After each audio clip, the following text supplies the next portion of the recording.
A Mortal's Journey to Immortality Episode 248.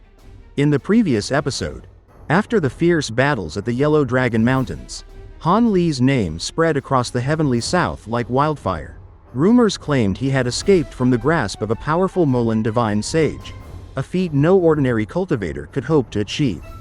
Now, in Skyfirst City, the elders of the Heavenly Dao Alliance gathered, whispering about the young cultivator who rose to fame so quickly. Lu Luo, Han Li's senior martial brother, listens as others marvel at Han Li's strength and wonder if he's still alive. Just as doubts begin to grow, a message arrives: Han Li has returned. When Lu Luo rushes to meet him, Han Li appears calm and unshaken, though still recovering from his wounds.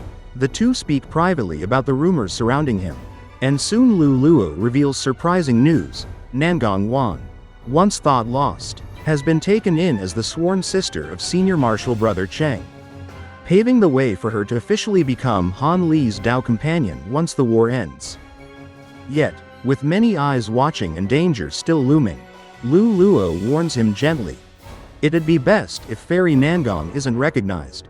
As for Junior Martial Brother Han's concubine, I've had her escorted back to the sect, as it will be dangerous in the upcoming battle. And the episode 248 continues.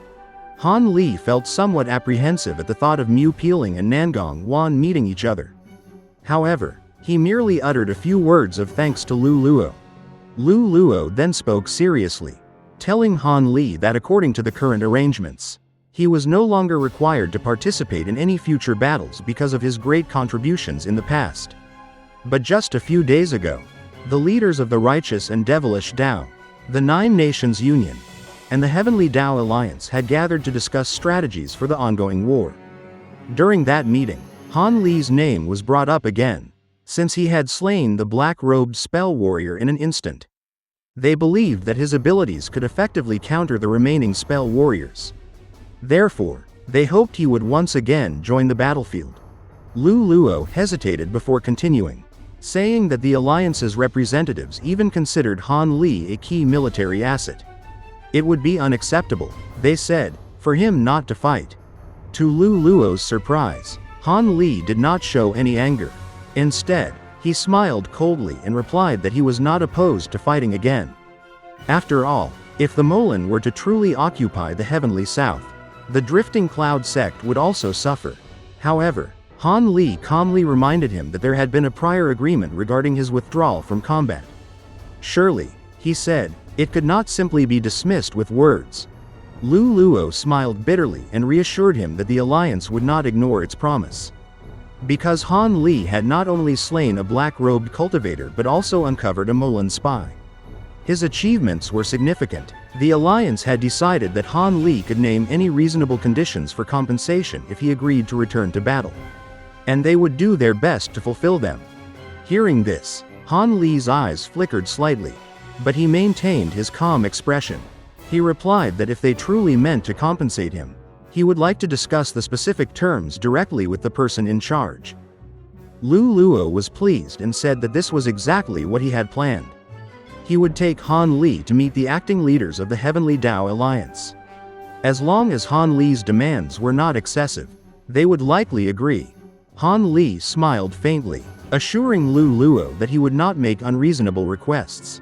Lu Luo laughed, telling him not to hold back, since this rare generosity from the elders should be used to his advantage. Han Li gave a mysterious smile but said nothing more. Soon after, Lu Luo led him out of the Drifting Cloud sect's encampment and toward the Heavenly Dao Alliance's official hall. As they walked, Lu Luo explained how the Alliance operated. Its acting leaders were a coalition of about 10 elders from various large sects, replaced every 10 years. However, the three founding sects, the Ancient Sword Sect, the Phoenix Cry Sect, and the Sailing Boundaries Study, had the greatest influence. Among them, the Phoenix Cry Sect was the most powerful. Its two renowned Dao companions, Feng Bing and Long Han, were both formidable cultivators capable of contending with late nascent soul experts. Lu Luo explained that Elder Long Han was currently one of the three acting leaders stationed in Skyfirst City, while Elder Feng Bing was in seclusion. likely cultivating a secret technique. Han Li listened silently, absorbing the information as they made their way through the bustling city. Eventually, they reached the Grand Hall of the Heavenly Dao Alliance, a majestic stone structure surrounded by tall towers. Recognizing Lu Luo, the Foundation establishment guards at the gate quickly saluted. When one of them asked who accompanied him, Lu Luo introduced Han Li as an elder of the Drifting Cloud sect. At once, the guards' expressions changed to one of respect. Clearly, Han Li's fame had already spread throughout Skyfirst City. The guard used a sound transmission talisman to report their arrival, and moments later, the ringing of 3 clear tones echoed from inside the hall, permission to enter. Lu Luo strode confidently forward, with Han Li following calmly behind. They passed through several corridors before entering a side chamber where 6 nascent soul cultivators sat in discussion. When the 2 men entered, all 6 turned their attention toward Han Li, their expressions filled with curiosity and interest. Han Li quickly noticed the man seated in the center. He was a broad-shouldered, middle-aged cultivator wearing gray robes. His spiritual pressure strong and steady, clearly the Phoenix Cry sect's Long Han. His cultivation was at the peak of the mid-nascent stage, only 1 step away from the late stage.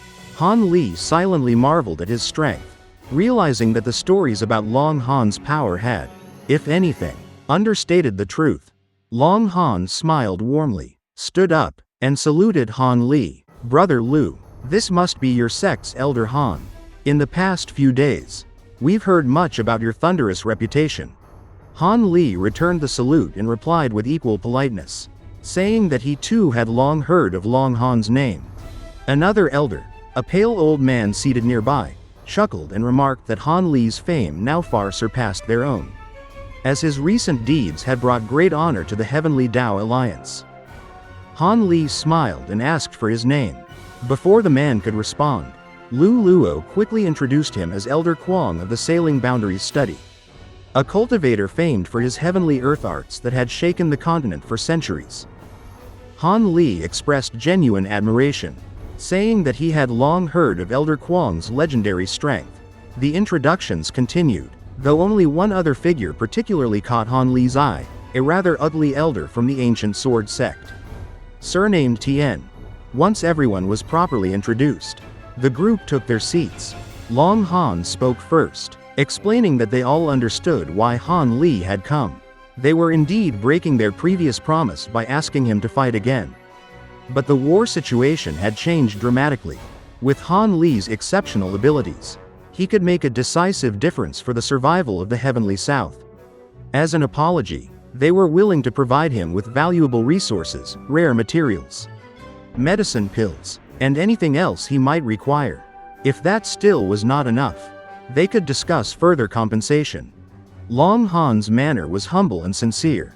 Han Li immediately recognized his political skill by apologizing first. Long Han left him little room to object. But Han Li was not angry. After surviving the pursuit of the Moulan Divine Sage, he was confident in his ability to protect himself in any situation. In truth, he saw this as an opportunity rather than a burden. After thinking quietly for a moment, Han Li spoke directly. "Since Brother Long has said this, I will not object to continuing to fight. I understand that this war concerns the very survival of the Heavenly South. However, there are certain things I require from the Alliance. I will take this chance to state them openly." His tone was calm but firm, and his straightforwardness immediately earned the elder's approval. Elder Kwong smiled broadly, saying that he appreciated Han Li's direct approach and was eager to hear what conditions he wished to set. Long Han gave a small nod of agreement, while the others waited in curiosity. Han Li's expression did not change as he spoke. "It is quite simple. I wish for the Alliance to help me locate a particular type of tool refinement material. This item is of great importance to me. If the Alliance can gather these materials before the grand battle begins, I will have far greater confidence in facing the remaining black-robed cultivators." Tool refinement material? The elders exchanged glances, their expressions thoughtful but unsurprised. They all understood that such materials were exceedingly rare and precious. And they also knew, who could blame Han Li for using this opportunity to request something so valuable? And that wraps up this episode. In this part, we saw Han Li stepping into a new stage of negotiation and strategy rather than combat. After his impressive victory against the black-robed spell warrior, the leaders of the Heavenly Dao Alliance, along with the major factions of the Heavenly South, recognized his immense power and influence, although he had already earned the right to withdraw from the war. The Alliance could not afford to lose a cultivator of his caliber. They wanted him back on the battlefield, not just as a fighter, but as a decisive force capable of changing the outcome of the war itself. What stood out in this episode was Han Li's calm and composed approach. Instead of reacting with anger or pride, he handled the situation with a steady mind and sharp reasoning. He understood the political nature of the request, that the Alliance was breaking its earlier promise, but he also realized that this was an opportunity. By agreeing to fight again, Han Li could use the situation to his advantage. His decision to ask for rare tool refinement materials was not simply for personal gain. It was also a strategic move to strengthen his own abilities before the coming battles. This episode also revealed more about the inner workings of the Heavenly Dao Alliance, its leadership structure, the influence of the three founding sects, and the strength of their most powerful elders, such as Long Han and Kwang. It gave us a deeper look into the politics and alliances behind the war effort, showing that victory depends not only on strength, but also on negotiation, influence, and timing. Through this meeting, we saw how Han Li's intelligence, humility, and foresight allowed him to navigate among high-ranking cultivators without losing his composure or dignity. It was a clear reminder that in this cultivation world, wisdom and diplomacy can be just as vital as power. If you enjoyed this episode or found it interesting, don't forget to like the video and subscribe to the channel to receive updates on the latest episodes following Han Li's extraordinary journey. Thank you for watching, and I'll see you in the next video.